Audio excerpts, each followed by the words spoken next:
Total Biscuit crée une équipe StarCraft 2, un nouveau champion disponible sur League of Legends et des tournois Shootmania à n'en plus finir. Salut à tous, c'est Max et bienvenue sur Eclipsia pour le Flash eSport.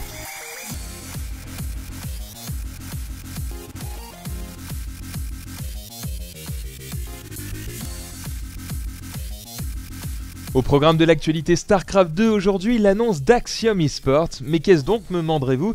Eh bien, il s'agit tout simplement du nom à croquer que Total Biscuit, le célèbre commentateur américain, a décidé de donner à son équipe professionnelle de StarCraft 2. Soutenu par sa femme Jenna, le présentateur que vous connaissez également pour son émission récurrente The Cynical Brit démarre une line-up composée d'un unique joueur, le coréen Crank. Nous lui souhaitons donc bonne chance avec cette nouvelle équipe qui n'exclut d'ailleurs pas de recruter d'autres joueurs prochainement. On continue avec StarCraft 2 et un peu de changement du côté de chez Altab Gaming. En effet, la structure décide de se séparer de certains de ses joueurs et ne garde que son roster d'origine, composé des 3 Français que sont Censure, Song et Nafi, ainsi que du coréen Sage. Mesh, Toto, Elroy, Ixion, Ask, Xeno et bien d'autres se retrouvent désormais sans équipe. Marine Lord et Neo Angel ont pour leur part déjà rejoint Spart Legion. Enfin, pour les aficionados de Ponfétude, l'Iron Squid 2 a enfin été annoncé. Le tournoi des 2 frères de StarCraft 2 reprend la même formule que le premier, c'est-à-dire même cash prize, on note même des sous-sous en bonus pour les qualifications, et le Grand Rex. Les qualifications se dérouleront sur 4 jours, un réservé aux joueurs coréens, un aux Européens et un autre aux Américains. Enfin, le dernier sera un joyeux bordel où tout le monde peut s'inscrire. Bref, une initiative que l'on ne peut que saluer. On attend du spectacle maintenant. On passe à League of Legends maintenant et la sortie aujourd'hui de son tout nouveau champion, Kha'Zix, faucheur du néant. Kha'Zix est un assassin dont le gameplay repose énormément sur son invisibilité, son excellente capacité à aller chercher les cibles excentrées et sa capacité à rejoindre facilement le teamfight. C'est d'ailleurs le premier champion à évoluer au cours de la partie, ce qui change non seulement son aspect graphique, mais également son gameplay. En effet, vous pouvez améliorer 3 de ces 4 compétences au fur et à mesure que vous montez en niveau. Un champion prometteur donc, et dont le principe semble novateur. On en profite également pour souligner la refonte graphique de Soraka.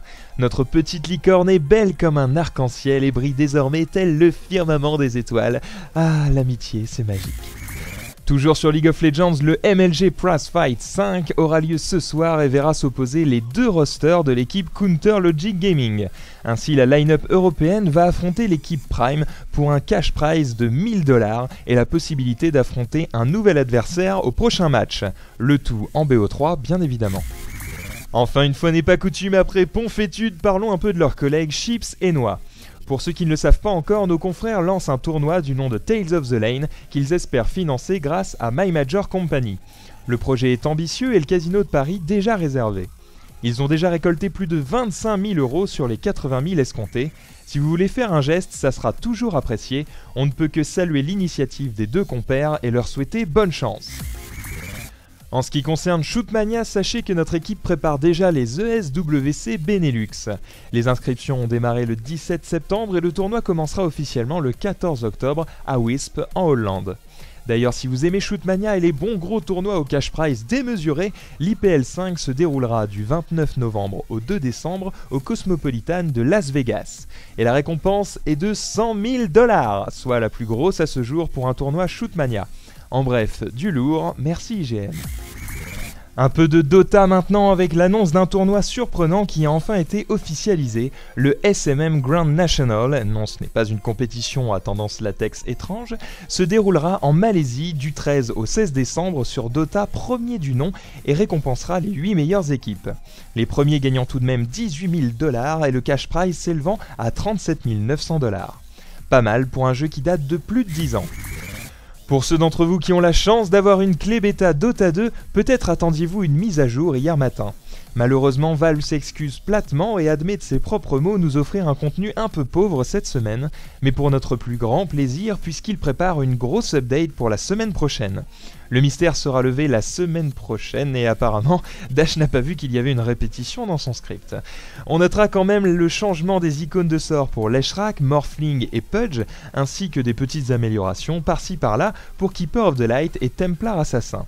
Les as de la micro ne sont pas en reste avec des fonctionnalités améliorées, la sortie récente du MiPo n'y est peut-être pas étrangère.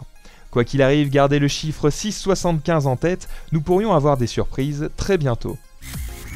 Enfin, n'oubliez pas que ce soir sur Eclipsia, c'est l'EC Arena. Skyheart et Saren se feront un plaisir de vous retrouver à partir de 20h pour une soirée de folie sur League of Legends, StarCraft 2 et Shootmania. Les gagnants de la semaine dernière affrontent cette fois-ci une nouvelle équipe qui vous sera dévoilée dans la journée. Qui d'après vous restera en lice? Les paris sont ouverts. On en profite aussi pour signaler à tous ceux qui ne sont pas encore inscrits à la Blitz Cup de notre ami Jiraya de se ruer sur les fiches d'inscription. Le tournoi commence demain et ça va graber. Voilà, le Flash eSport, c'est fini pour aujourd'hui. On se retrouve demain pour plus de news sur Eclipsia. Allez, tard plus.